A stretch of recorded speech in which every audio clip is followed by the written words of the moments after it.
Let's talk about more use of radicals in the laboratory. So we've already talked about bromination of alkenes. Chlorination can be done the same way, right? So chlorination done with Cl2, which is a kind of a hard gas to work with, and bromination done with Br2, both mediated by light or heat, but usually light.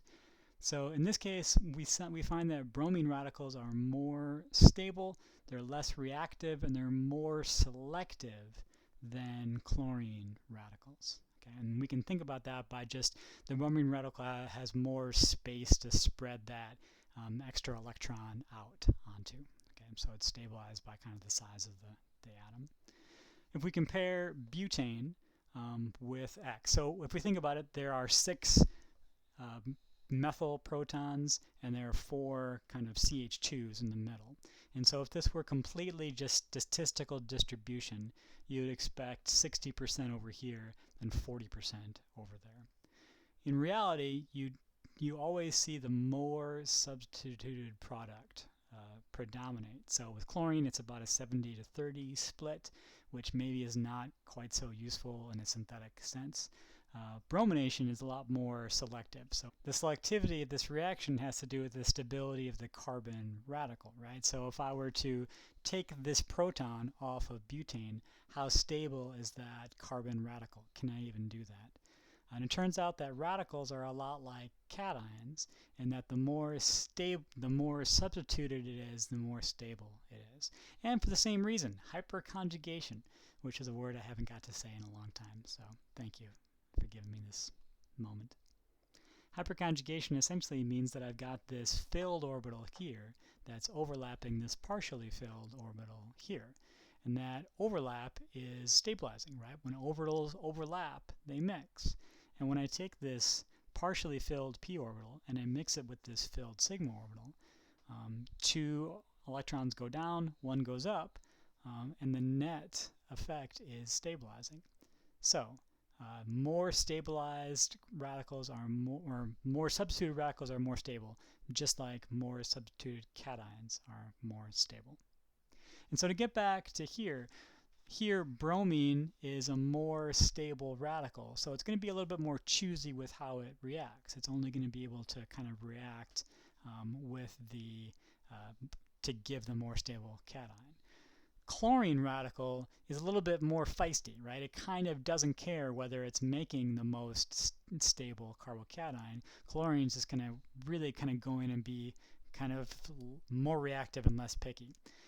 Now you might see that we're missing fluorine and iodine in there, and you can kind of get a sense of why, right? The fluorine radical would be way, way, way too reactive. And we'd see, first of all, we probably couldn't even make it. But second of all, if we did happen to make fluorine radical, it would tear everything up, and it would not give us a useful reaction. And on the bottom end, iodine radical, is just too stable. And it's not going to be able to take a hydrogen atom from butane. So we have too reactive, not stable enough, and then too stable for iodine. So that's why you don't see F and I in these reactions. We can also look at the reactions of alkenes with HBr under these conditions.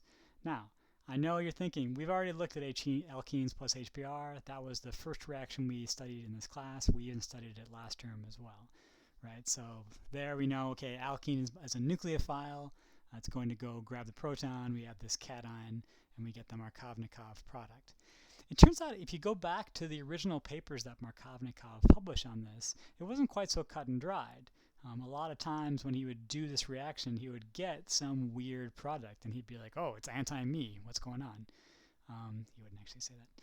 But it turns out that a lot of the variability between batches had to do with impurities in the system. And one of the common impurities was some kind of radical initiator, whether it be peroxide or some metal bits or something like that.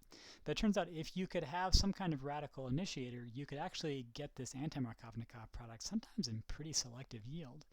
So here a common radical initiator we'll use is T-butyl hydroperoxide. Really any kind of peroxide is good for this because remember oxygen-oxygen bonds are weak. That's why peroxide comes in an opaque plastic bottle and not a glass bottle.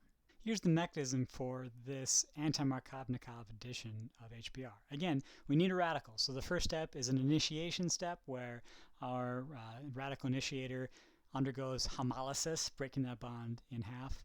I'm just going to write the radical O or I dot because I don't care whether it's this O dot with the alkyl group or OH dot. Really, any kind of radical will do the job here. So I'm just going to use I dot for shorthand.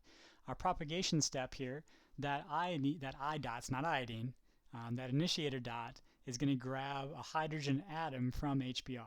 Remember that HBr bond is kind of strong, but it's not so strong, right? Especially not as strong as an OH bond that I'm trying to make. So once I abstract that hydrogen from HBr, now I've got bromine radical again. That bromine radical is now going to add to that pi bond. So the pi bond is now breaking in half, which gives me a new bond over here and then a radical here. And this is where the selectivity comes from, right? If I added the bromine to this carbon, then the radical, the unpaired electron, would end up on the end of the chain. I don't want that. So again, the bromine now adds to the far end the more substituted radical. This radical is now going to find more HBr, which it can very quickly abstract a proton because CH is much stronger than HBr. And then we end up with our product and Br dot, which can now re-enter the chain reaction and keep her moving. Right? So initiation, propagation, are there termination steps? Sure. So for a termination, again, termination steps don't make product, they make trouble. Right? They make byproducts most of the time. So for a termination step, pick any two radicals that you see and combine them.